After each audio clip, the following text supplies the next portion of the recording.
교회의 절기 따라서 종려주일입니다. 오늘 본문 말씀을 가지고 많은 열매를 맺느니라, 많은 열매를 맺느니라, 이 제목으로 말씀의 은혜를 함께 나누겠습니다. 오늘은 종려주일이라 그렇게 말했지요. 그리고 이번 주간은 한 주간을 고난주간이라 그렇게 이야기합니다. 먼저 왜 종려주일이라고 할까요? 왜 오늘을 종려주일이라고 하느냐? 예수님께서 만왕의 왕으로서 예루살렘으로 입성하실 때 많은 백성들, 많은 군중들이 길거리로 나옵니다. 그리고 예루살렘으로 입성하시는 예수님을 바라보면서 당시에 종려나무 가지를 꺾어와 가지고 예수님을 환영합니다. 그 종려나무 가지를 흔들면서 예수님을 향하여 호산나라고 부르는 거예요. 그래서 그것을 기념하여 오늘을 종려주일이라 그렇게 이야기합니다.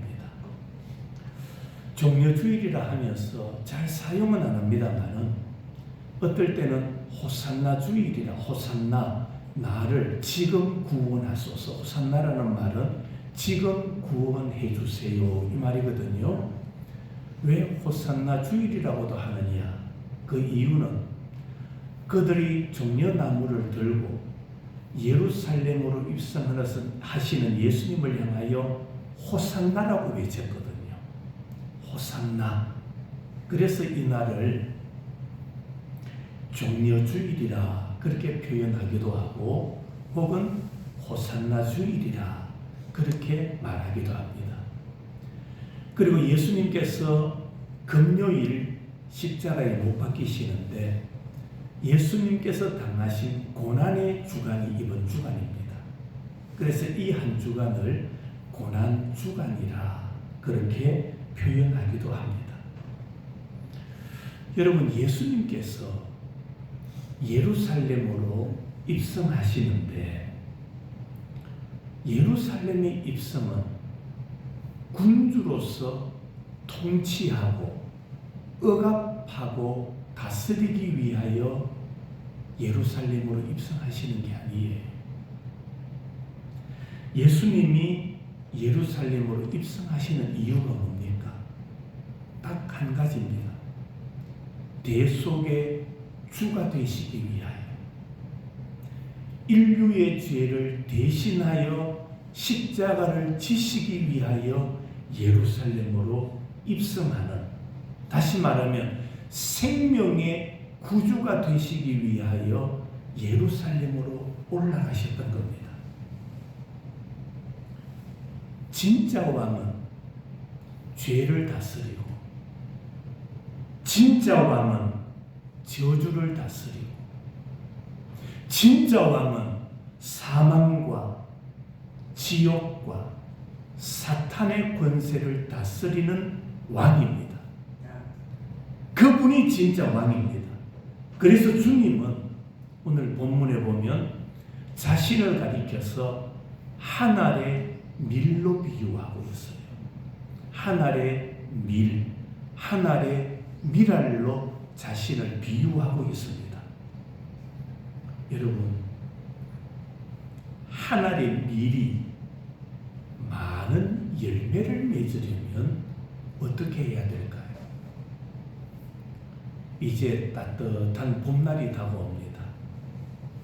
이제 밭을 갈고 씨를 뿌리게 되지요. 씨를 심습니다.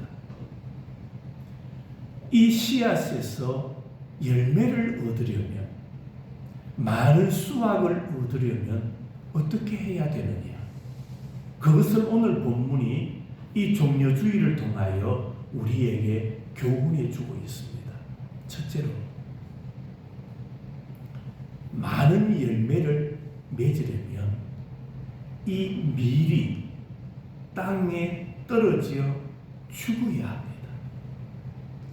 죽어야 많은 열매를 맺을 수가 있습니다. 오늘 우리가 읽었던 24절 말씀 한번 봅니다. 같이 읽습니다. 시작. 내가 진실로 진실로 너희에게 이르노니 한 알의 밀이 땅에 떨어져 죽지 아니하면 한 알 그대로 있고 죽으면 많은 열매를 맺느니라. 한번 생각해 봅시다. 밀이, 씨앗이 그냥 독 안에 있으면 한 알의 밀알 그대로 있습니다. 그렇죠? 독 안에 있으면 밀알 하나, 한 알 그대로 있습니다. 그러나 밀이 땅에 떨어져 썩어야 돼요. 밀이 그냥 땅에 떨어지는 것으로 만족하면 안 됩니다. 땅에 떨어지기만 하면 날아다니는 새가 와서 쪼아 먹어버려요. 새들의 식사가 되고 만다라는 겁니다. 그러나 많은 열매를 맺으려면 그 밀 씨앗이 땅에 들어가야 돼요. 땅에 묻혀야 돼요. 땅에 묻혀서 뭐 해야 됩니까? 썩어야 돼요. 밀이 땅에 떨어져 썩어야만 거기에서 뭐가 타기 시작합니까? 싹이 트기 시작합니다. 싹이 트고 싹이 자라야 그곳에서 뭐가 맺힙니까? 열매가 맺히는 거예요. 여기서 한 알의 밀, 누구를 가리킵니까? 예수님을 가리킵니다. 한 알의 밀이 땅에 떨어져 죽어야 한다. 여기서 죽는다, 땅에 떨어진다, 죽는다. 이것은 뭘 의미하느냐 하면 모든 것을 포기한다. 땅에 떨어지는 것은 모든 것을 포기하고 죽음을 맞이하는 것을 가리키는 말입니다. 구약 성경에 보면 한 사람 아담이 죄를 범함으로 그가 타락함으로 한 사람 아담이 타락함으로 말미암아 모든 인류에게 죄가 오게 된 거예요. 모든 인류가 타락하게 되는 거예요. 마찬가지로 주님 한 분이 한 알의 밀알이 되심으로 말미암아 많은 사람에게 생명과 구원의 열매를 맺게 하시는 겁니다. 그렇습니다. 예수님 한 분이 한 알의 밀이 되어서 땅에 떨어져 죽음으로 많은 사람에게 생명을 주신 것처럼 오늘 우리도 열매를 많이 맺으려면 내가 죽어야 돼요. 열매를 많이 맺으려면 내가 죽어야 돼요. 열매를 많이 맺으려면 내가 죽어야 모두가 살아요.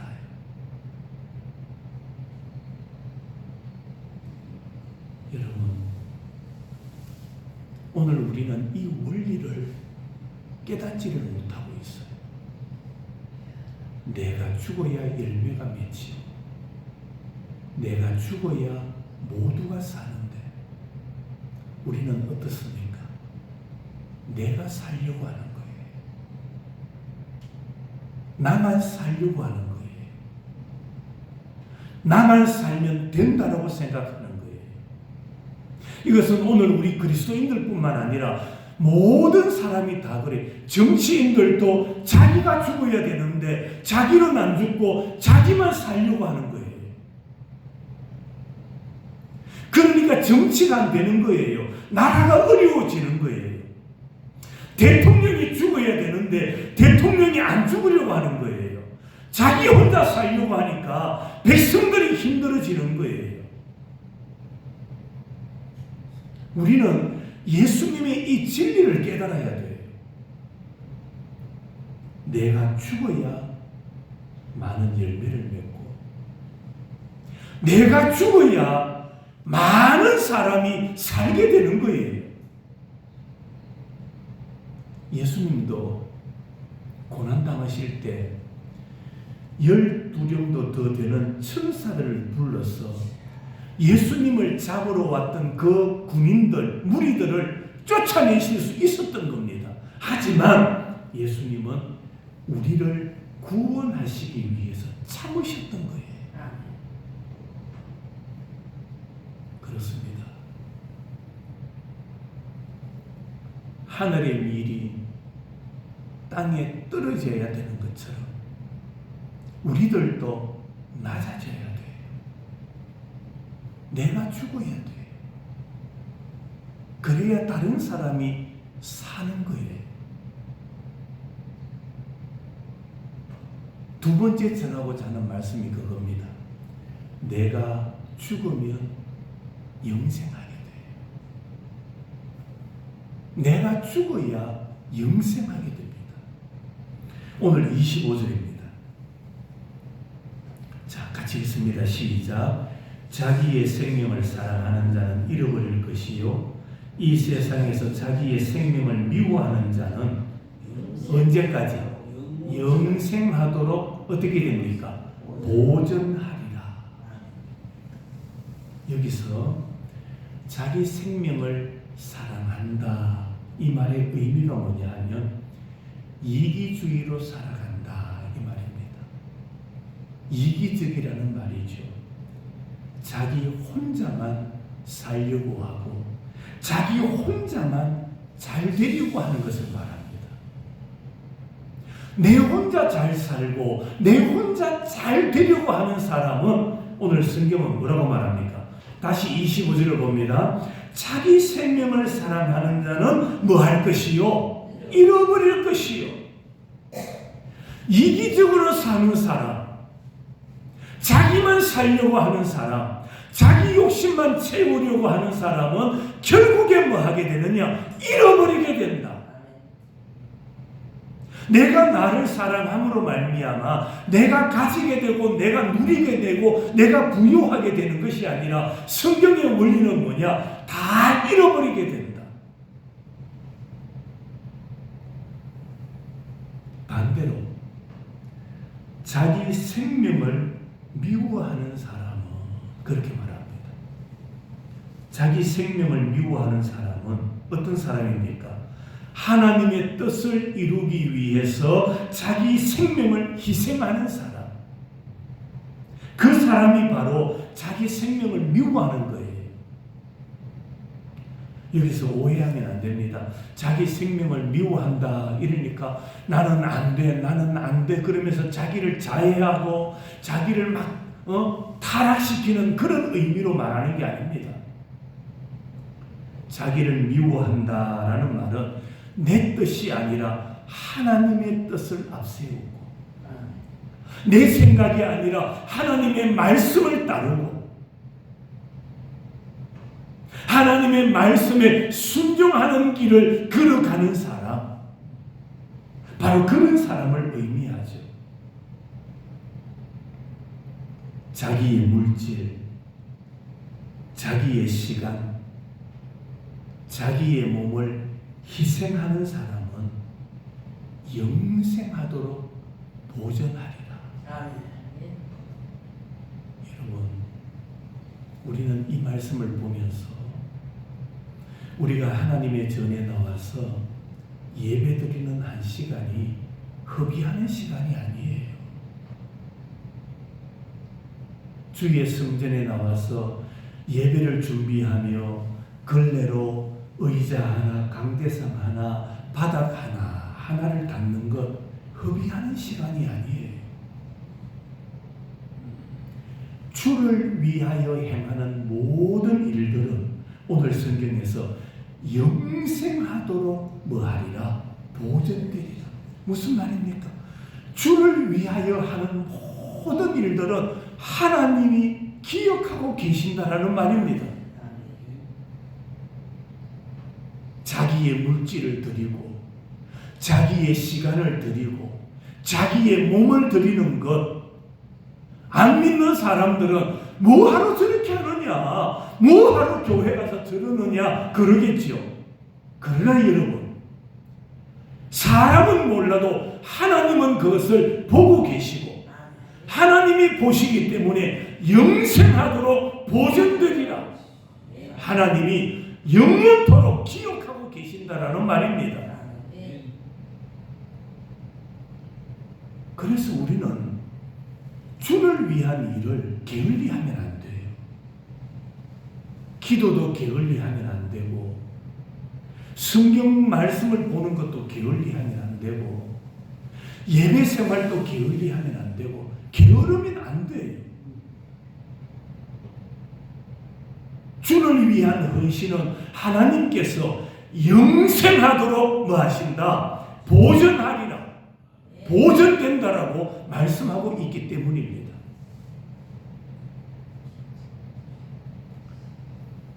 사람을 위해서 우리가 수고할 수 있고 헌신할 수 있고 다른 사람을 도울 수 있지요. 그런데 그것은 영원히 보존 안 돼요. 잊어버려요. 맞습니까? 아닙니까? 우리 옛 속담에 원수는 돌에 새기고 은혜는 어디 새긴다? 물에 새긴다 하잖아요. 우리는 은혜를 그만큼 쉽게 잊어버리는 거예요. 그게 사람이에요. 밥을 한 그릇 대접합니다. 누가 기억하고 누가 잊어버립니까? 대접한 사람은 기억해요. 그러나 대접받은 사람은 뭐합니까? 잊어버리는 거예요. 영원히 보존이 안 돼요. 그러나 내가 주를 위하여 몸을 드리고 주님을 위하여 물질을 드리고 주를 위하여 시간을 드리고 하나님의 나라를 위하여 수고하는 모든 것들은 영원하도록 보존하리라. 하나님께서 기억하시겠다. 하나님은 기억하고 계신다라고 말씀하고 있습니다. 예수님이 하늘의 밀이 되어 땅에 떨어져 썩으니까 많은 열매를 맺으셨던 것처럼 우리도 하나님의 복음을 위해서 희생하며 하나님의 나라를 위하여 주의 몸된 교회를 위하여 희생하면 희생한 그만큼 열매를 맺는다. 희생한 만큼 열매를 맺는다라고 말씀하고 있습니다.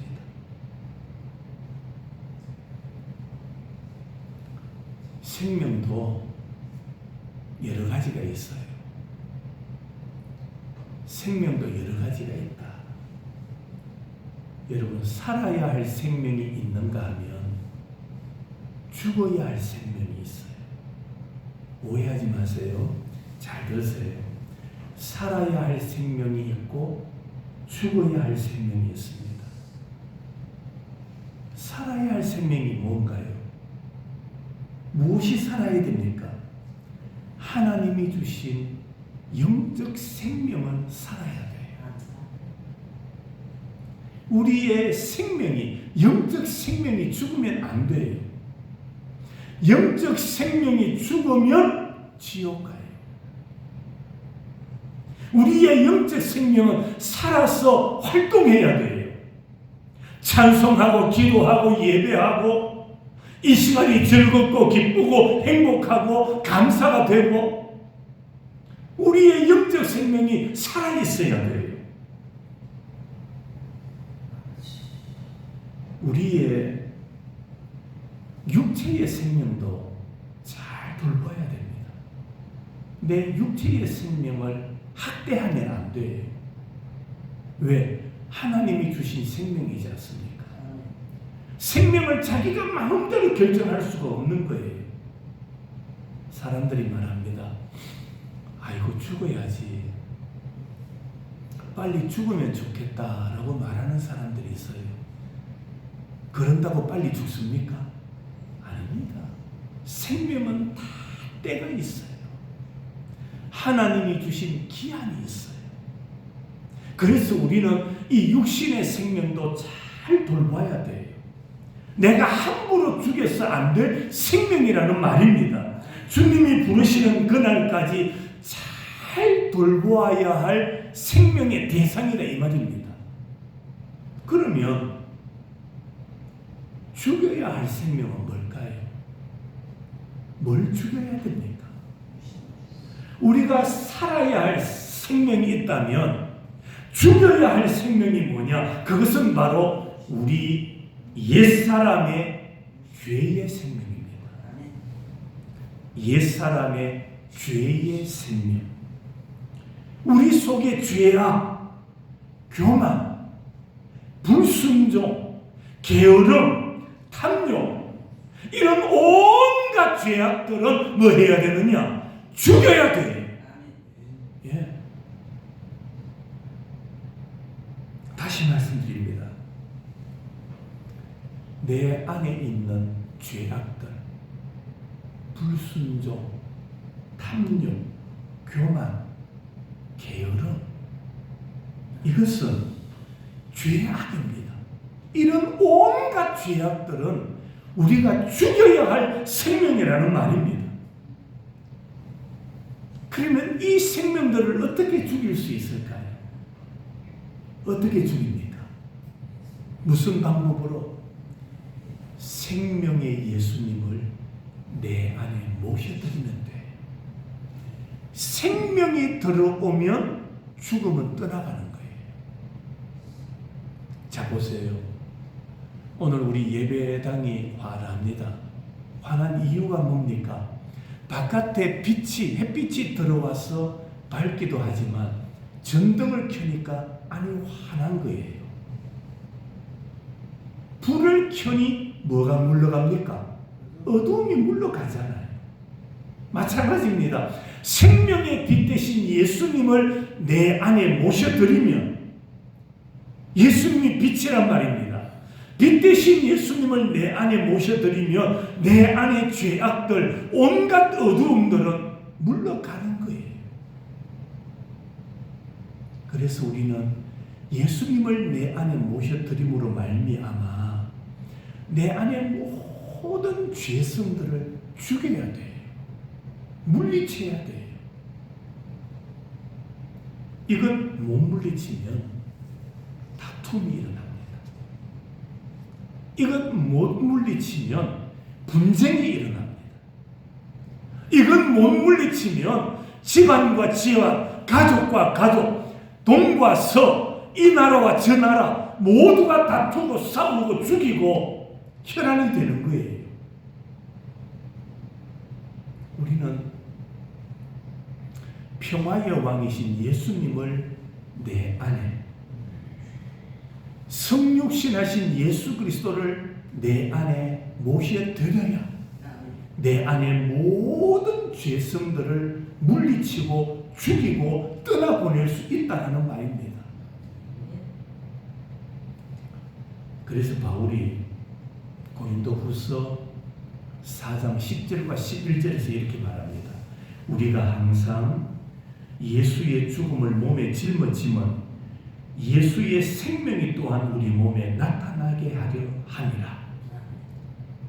예수의 죽음을 내가 믿음으로 받아들여야 예수의 생명이 내 안에 들어오는 거예요. 여러분, 사탄이 내 안에 들어오면, 사탄의 영이 내 안에 들어오면 내 안에 뭐가 사느냐? 악이 살아요. 죄가 살아요. 자, 들어보세요. 사탄의 영이 내 안에 들어오면 내 안에 죄와 악의 영이 살아나게 됩니다. 그러나 예수의 영이 임하시면, 예수의 영이 임하실 때 악은 떠나가는 거예요.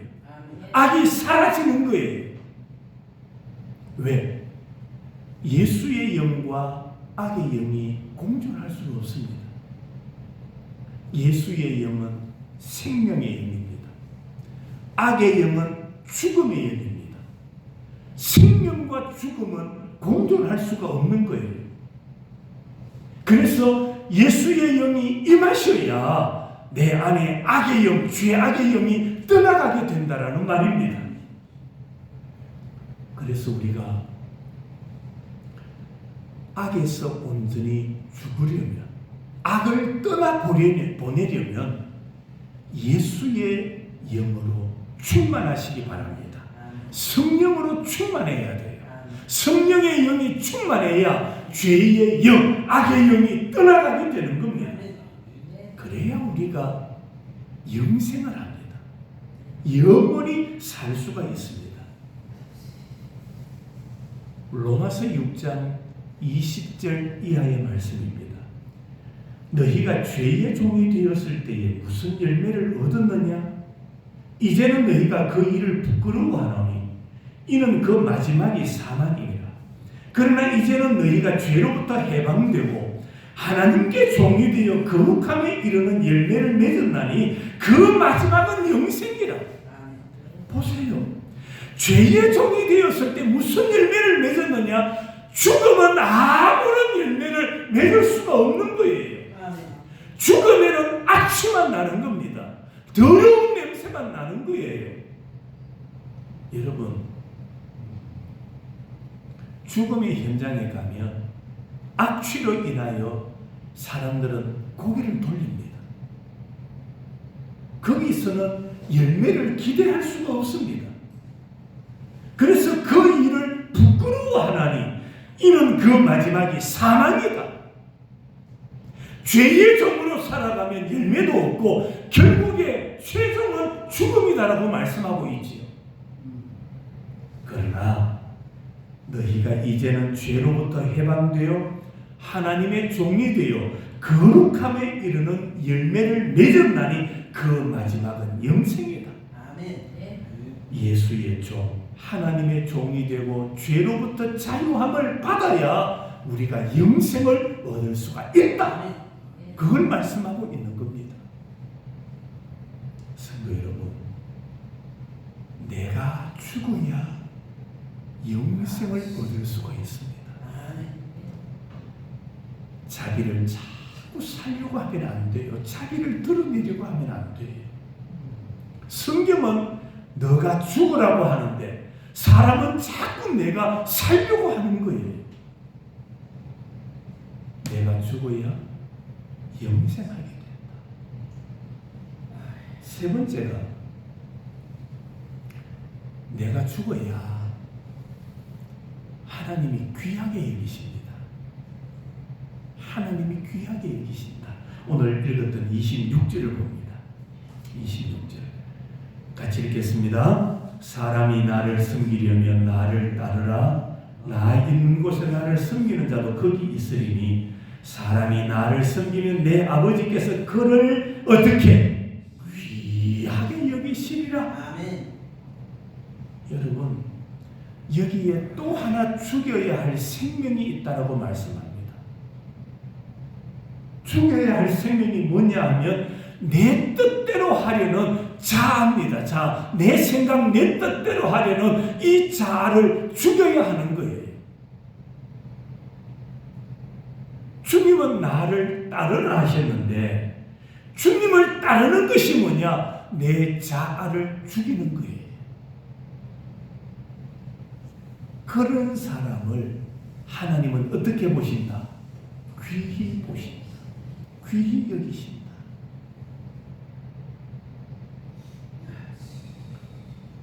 자, 부부도 마찬가지입니다. 내가 죽으려 합니까? 당신이 죽으라 합니까? 뭐라고 하지요? 내가 죽으려고 해요? 당신이 죽으라고 합니까? 나는 안 죽으려고 합니다. 너가 죽으라 이럽니다. 그러니까 거기에서 뭐가 있습니까?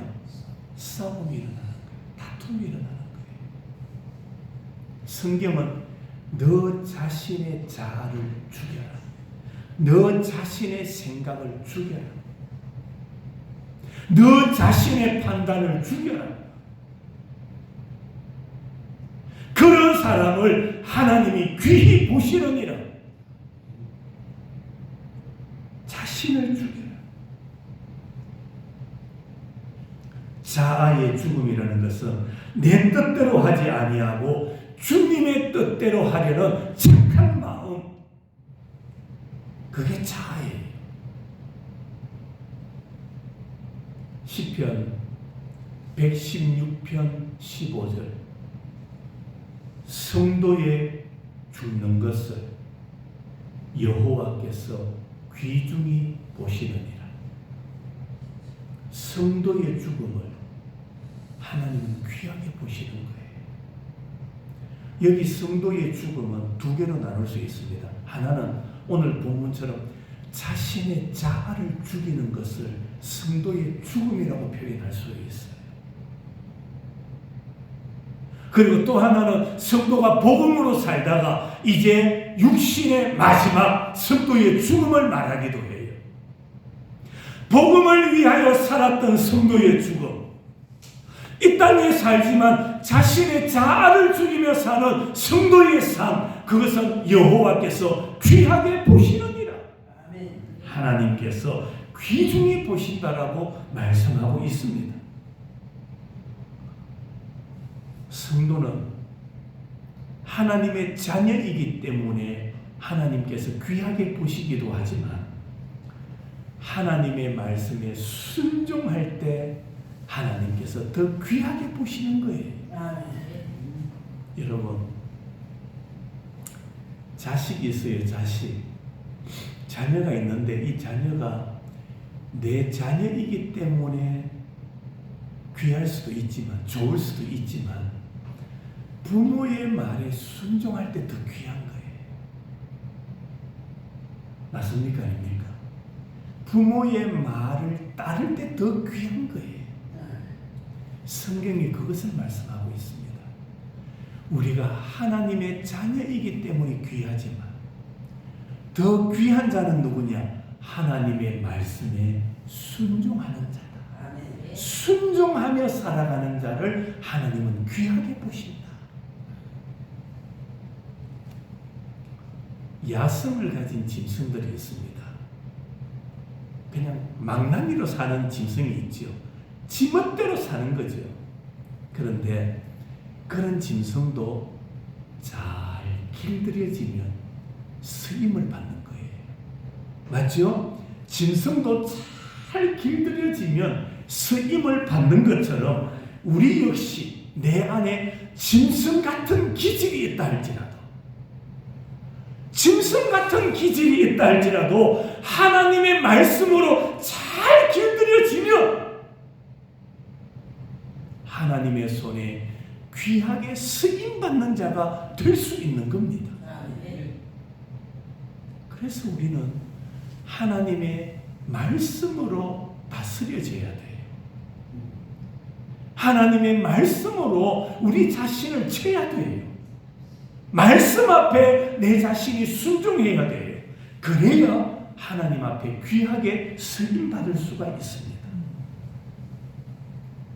요한계시록 14장 13절입니다. 또 내가 들으니 하늘에서 음성이 나서 이르되 기록하라.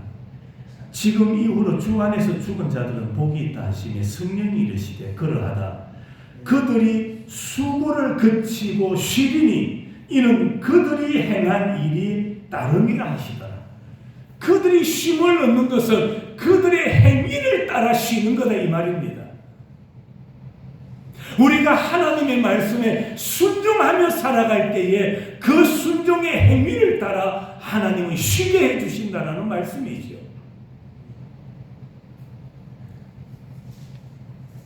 내 뜻대로 살지 아니하고 주님의 뜻에 순복하는 자의 죽음이 이처럼 복이 되는 겁니다. 성도 여러분, 이런 사람에게 자신의 자아를 죽이고 하나님의 말씀에 순복하며 살아가는 자에게 하나님은 임마누엘 함께 하시는 은혜를 베풀어 주시는 거예요. 우리 주님은 십자가 위에서 죽으신 것으로 끝나지 않았어요. 예수님은 이 세상에 오신 것도 자신을 낮추신 거예요. 하나님이 인간의 몸을 입고 이 땅에 오셨다. 낮아짐이죠. 자신을 낮추는 행위예요. 예수님은 삶을 통하여 이미 죽으신 거예요. 하나님이신 예수님이 당시의 사람들로부터 매를 맞고 쫓겨다니고 배고픔을 당하고 이게 이미 삶을 통하여 예수님은 낮은 자리, 죽음의 자리에까지 머무셨다라는 것을 말씀해 주고 있는 겁니다. 그래서 예수님의 삶이 어떤 것이냐? 마태복음 12장 19절에 이렇게 말합니다. 그가 다투지도 아니하며 들레지도 아니하리니 아무도 길에서 그 소리를 듣지 못하리라. 여러분, 복음을 전하시는 예수님을 향하여 무리들이 돌을 들고 예수님을 쫓아내고 비판하고 욕할 때 예수님은 어떻게 하셨습니까?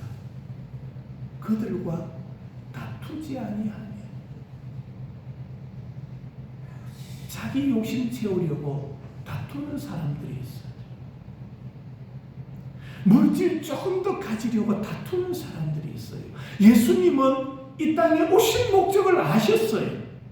십자가의 죽음이심이죠. 그 길을 걸어가시기 위하여 무리들의 비판과 무리들의 모함이 있었지만은 그들과 뭐하지 않았다? 다투지 않으셨어요. 그 모든 일들을 하나님께 맡겼던 거예요. 하나님께 맡겼어요. 오늘날 정치도 너무 다툼이 심해요. 너무 싸워요. 오늘 바깥에 나가면 한국 교회도 너무 싸워요. 너무 다툼이 많아요. 예수님의 마음을 배우지 못한 거예요. 예수님의 마음을 닮아가지 못하는 거예요. 교회는 하나님의 교회입니다. 교회에서 성도들이 다투고 목회자와 성도가 다투고 그럴 필요가 하나도 없어요. 다툴 필요가 없어요.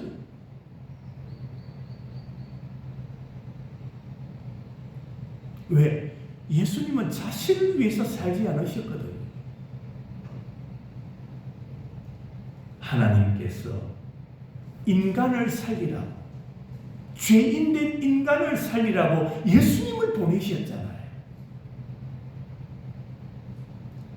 우리가 예수를 믿는 순간 우리의 삶의 목표는 하나님의 영광을 위하여로 바뀌어야 되는 거예요. 이전에는 나의 자랑, 내 영광, 내 명예를 위하여 살았다면 예수를 믿음으로 말미암아 이제 삶의 목적이 달라져야 돼요. 그 삶의 목적은 하나님의 영광이다. 하나님의 영광. 그것이 예수님께서 걸어가신 삶의 발자취이기 때문입니다. 하나님의 영광. 종려주의를 맞이해서 여러분들 하나님의 영광, 하나님께 영광이라는 이 단어를 잊지 마시기 바랍니다. 예수를 믿고 난 이후에 우리의 모든 삶은 하나님의 영광이어야 하기 때문입니다. 하나님께 영광이 되는 삶, 하나님께서 기뻐하시는 삶을 살아가야 한다는 말입니다. 그래서 예수님도 하늘의 밀이 되셨던 거예요. 하늘의 미랄이 되셔서 죽으셨던 겁니다. 무엇을 위하여? 하나님의 영광을 위하여 하늘의 미랄이 되어 죽으셨다는 말입니다.